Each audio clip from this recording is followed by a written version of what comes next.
now I would like to introduce our keynote speaker.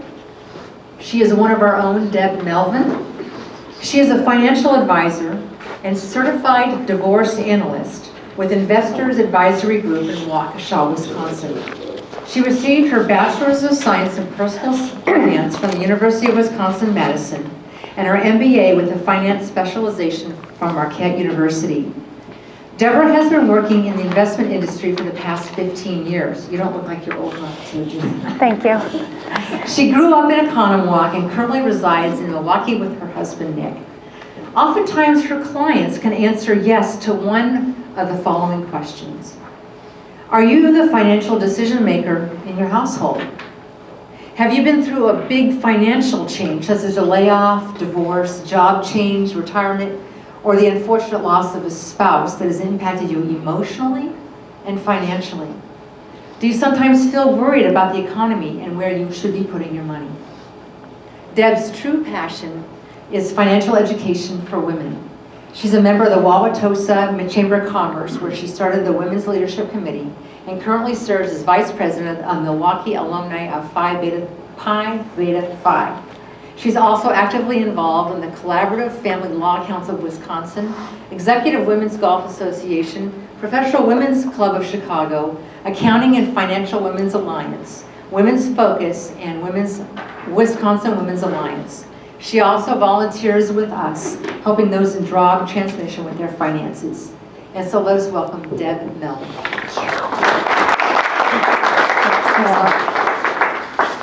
Thank you, Sue. Can everyone hear me okay? I'm a little quiet. Well, as Sue said, my name is Deb Melvin, and I've been helping families with their investments for about 15 years now. Investments, finances, any sort of questions related to that topic. Today I'm going to go over a few things related to managing your finances during a career transition. I'm going to give you some helpful tips, things to watch out for, or some pitfalls to be aware of. And then I'll also give you some tools that I think you can use as you're moving through this transition in your life.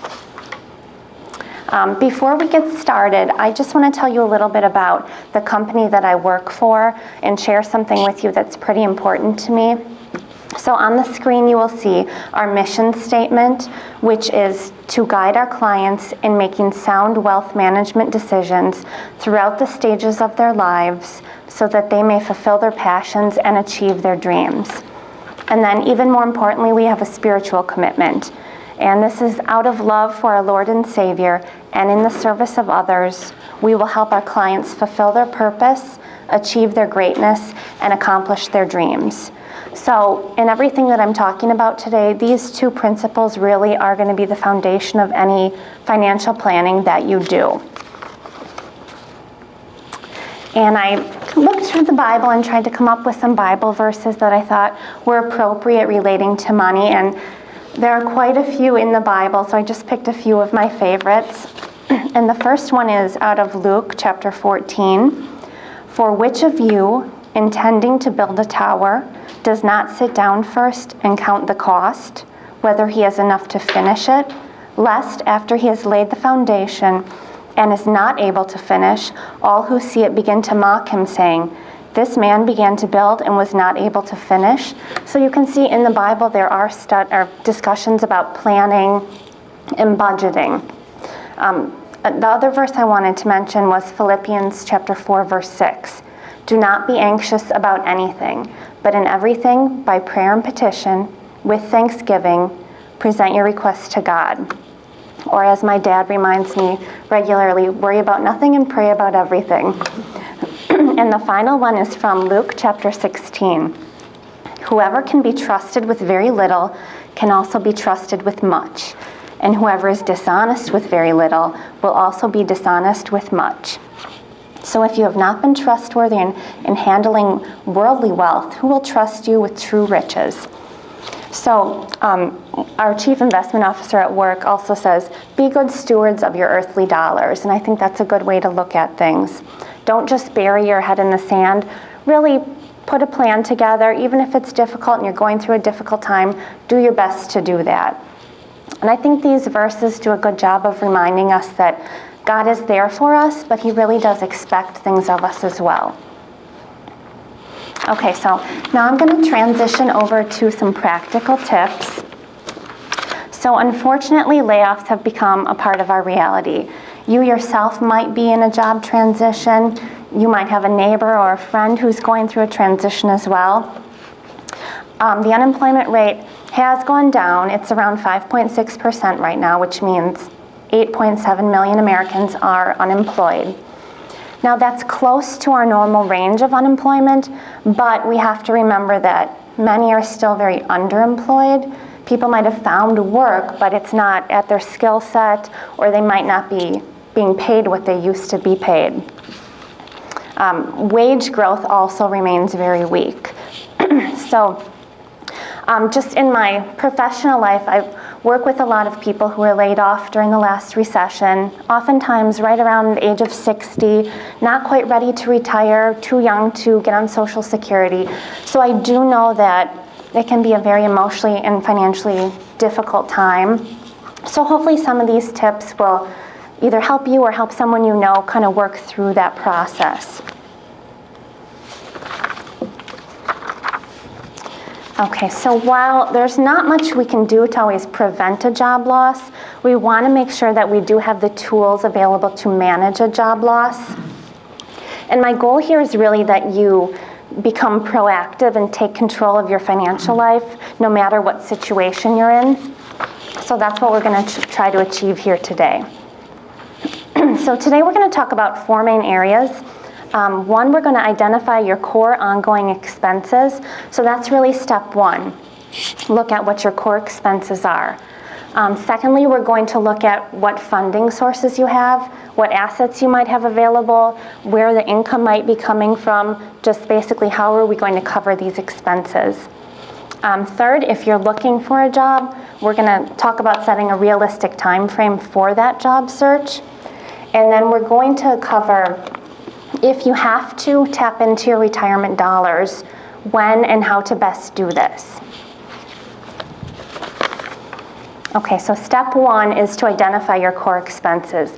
And I know you might be looking at this thinking, well, obviously I should be doing that, but I've been working with families for 15 years and I can tell you most do not have a budget. You just don't do it. So if you haven't started yet, I would recommend that you do. And on your tables, there's a handout. That top sheet is a budget. And on the left-hand side, I'd like you to just kind of, when you get home or sometime this weekend, write down what assets you have available. Start with your bank account. Start with your checking, your savings. Do you maybe have a money market account, a CD at the bank? Do you have a mutual fund account? Do you maybe have something at Vanguard or American Funds? Just start taking stock of what you do have. If you're in a situation where you're in between jobs, did you receive severance pay?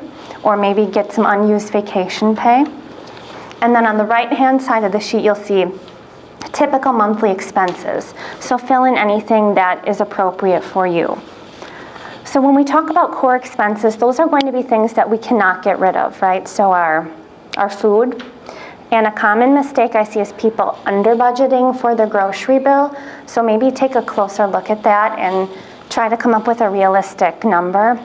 And as you're doing your budget, don't feel like you have to do it all at once. It's probably going to be something that you modify over time.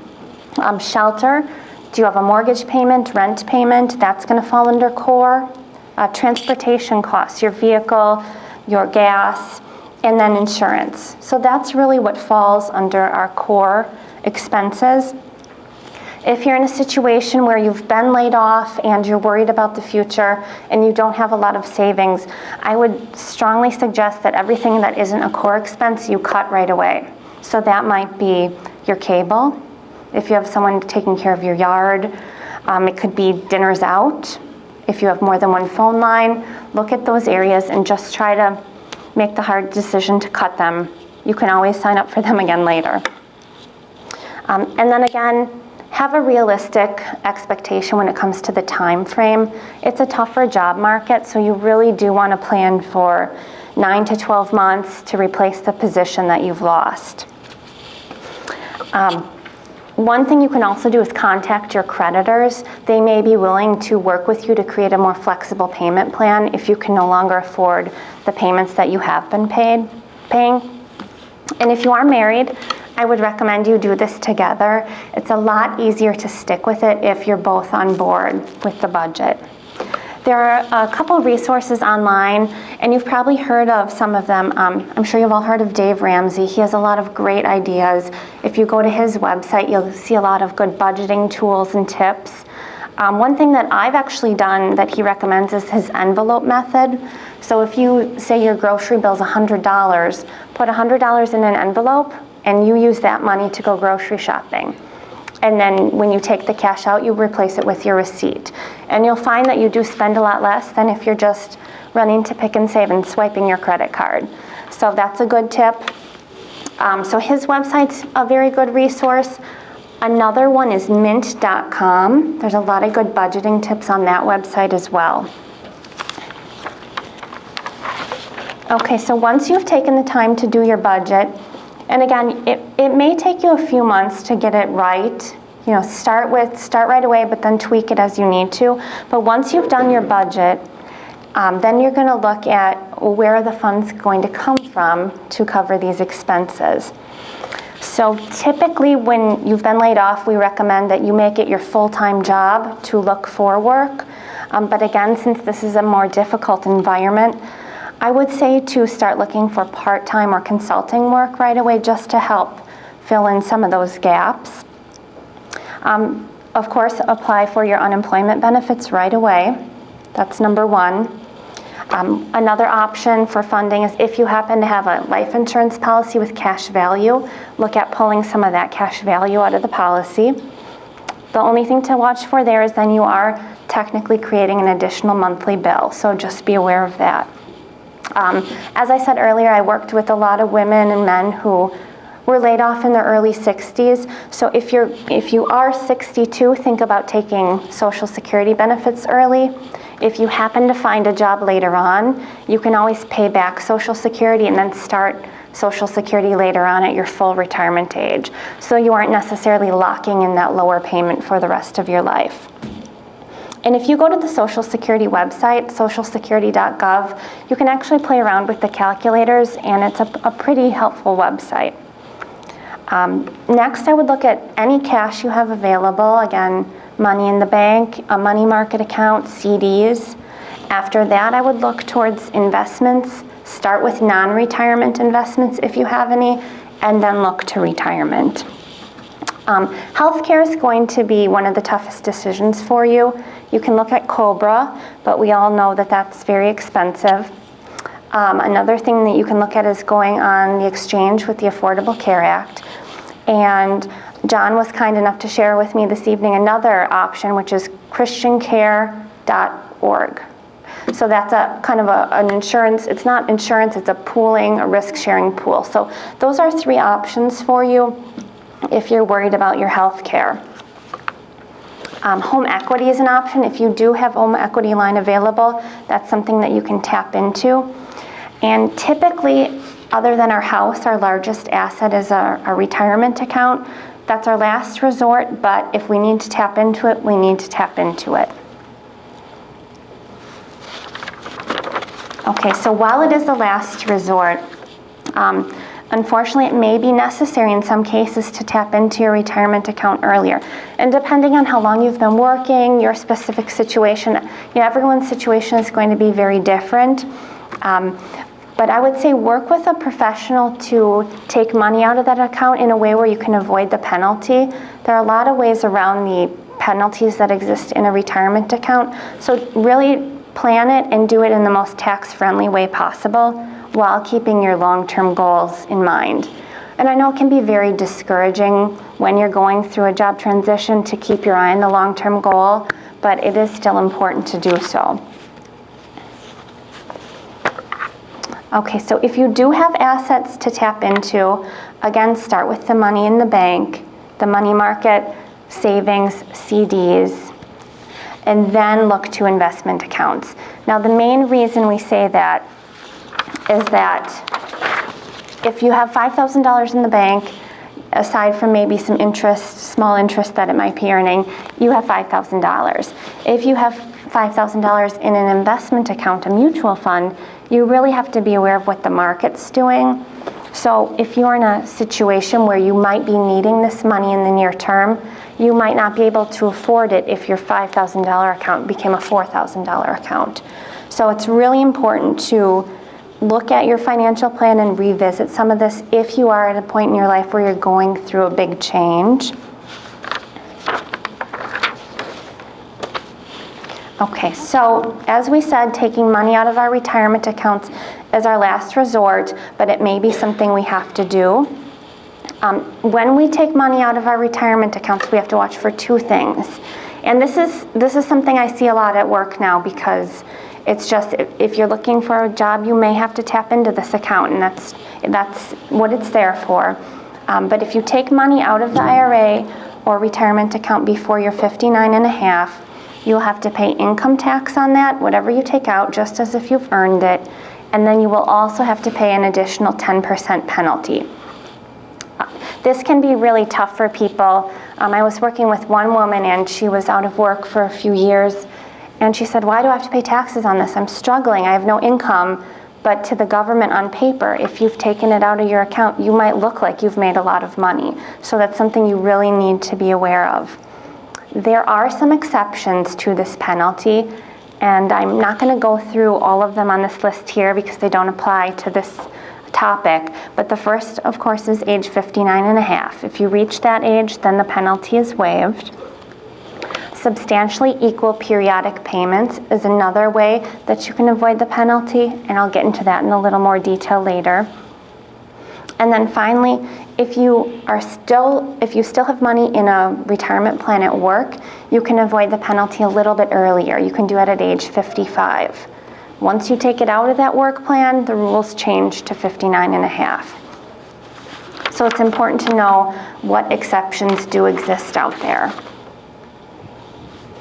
Okay, so our goal here is really to avoid any penalties, minimize our taxes as we're planning what funds to use.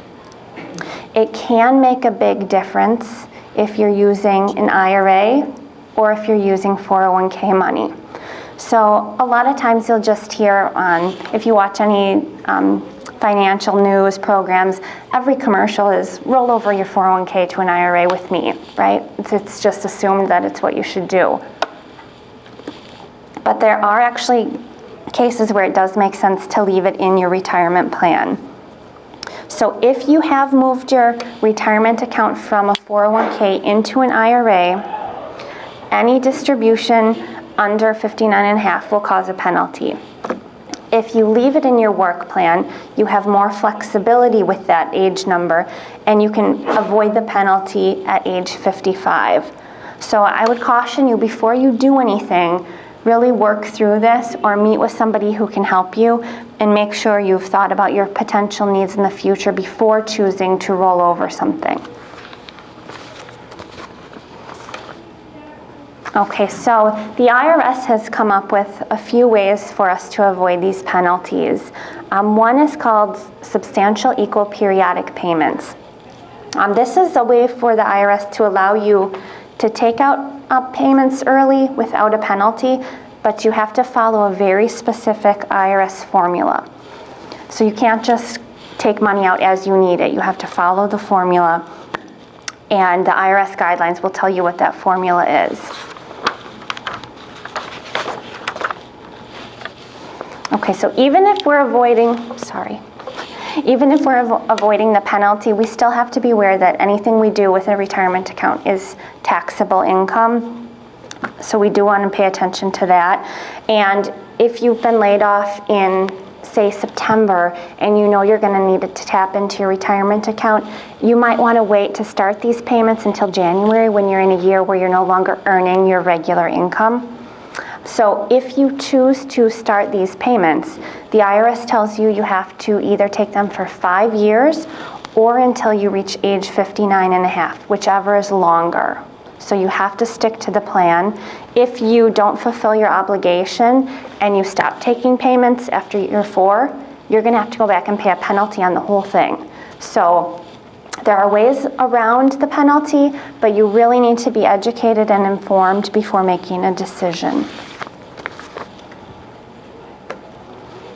Okay, so like we just discussed, we all know we have to pay income tax on the money we take out of our retirement accounts, but there are different rules that apply to each. So if you have money in a 401k, as an example, let's say you need a check for $10,000 to make ends meet. You've tapped your savings, your bank accounts, and you just need a little more to pay your bills. If you have left your money in a 401k plan and you call your provider and say, I'd like a check for $10,000, they will automatically withhold 20%. It is law. So you will get a check in the mail for $8,000. If you have rolled that into an IRA and you call your advisor and say, I need a check for $10,000, it will be your choice how much you withhold. So you might be in a situation where you only need to withhold 10% because you haven't been working for a while, or you might not have to withhold anything. So there's pros and cons to each here. And again, my goal is that you're just educated on this and proactive with your decisions, but it does make a difference. And I would say with the IRA, you have more control over that. So just be aware of that. Another area I'm just going to touch on briefly is net unrealized appreciation. This might be if you work at a company where there's company stock, and it can be in your 401k. So I happen to work with a lot of people who worked at GE, and over the years, inside their 401k, they had the GE stock fund. Well, there's a way for you to only pay capital gains tax on that profit instead of ordinary income. So our capital gains tax is lower than our ordinary income rate. So if you have a lot of company stock, or maybe not even a lot, if it's just part of your retirement account, look at this strategy before you do a rollover. Okay, another thing I want to mention is 457 plans. So this would be if you worked for the state or the county and you were a government employee. Here we have a little bit more leeway. So with the IRA, we have to watch age 59 and a half. If you're in the 401k, it's age 55. With the government plan, there isn't an age. So if you are thinking about retiring early, or you might need to tap into this money at age 50, you want to think closely before you move this money over into an IRA. So the main point here with all this is there are so many different IRS rules, and each plan has a different regulation, so it's just important to educate yourself on these topics.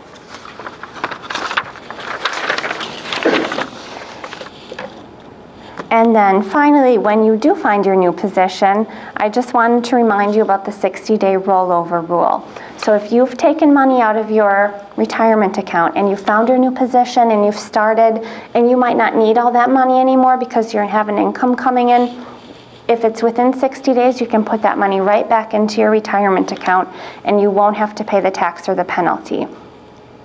And then of course, as soon as you can, start funding that retirement account with your new employer. The other handout that I left on your tables isn't so much financial, but I just thought it was helpful. It's top tips to look for a job in a tough environment. So that's the second page on your handout. Does anyone have any questions for me?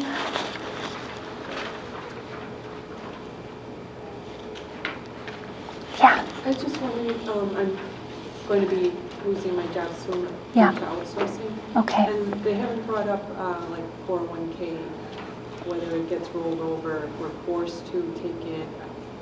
Is there some kind of rule as to like what they have to do based on the amount it is? Or? Yes. So you should get something in the mail that tells you, usually it's based on the dollar value, and if it's under $1,000, they will most likely send you a check. If it's above that, sometimes the number is 5,000, they will leave it up to you. But in either case, if you do something about it, you really don't want the check to go out because they'll withhold the 20%, right? So we want to be in control of this. So if you do something about it ahead of time and request that they move it to your IRA, that won't happen. If it's above that, it depends, 1,000 or 5,000 amount, it will stay in the plan until you decide to do something with it. So they have a little bit of control over it, but at the end of the day, you can decide. Yeah. So there's a difference between an IRA and a 401k if I left the 401k with a previous employer? Depending on your age. So if, I mean, regarding the 55. yeah, there is. Left the money in the 401k Mm-hmm. from your previous employer, even though you're not working for them, it's still considered. Yep. So it's general rule of thumb, we roll over our 401ks, right, to our IRA. We have more investment flexibility. But if you're getting closer to retirement, there are times when it doesn't make sense to pull it. And I don't think that's, we as an industry do a good job of advertising that at all. So, yep.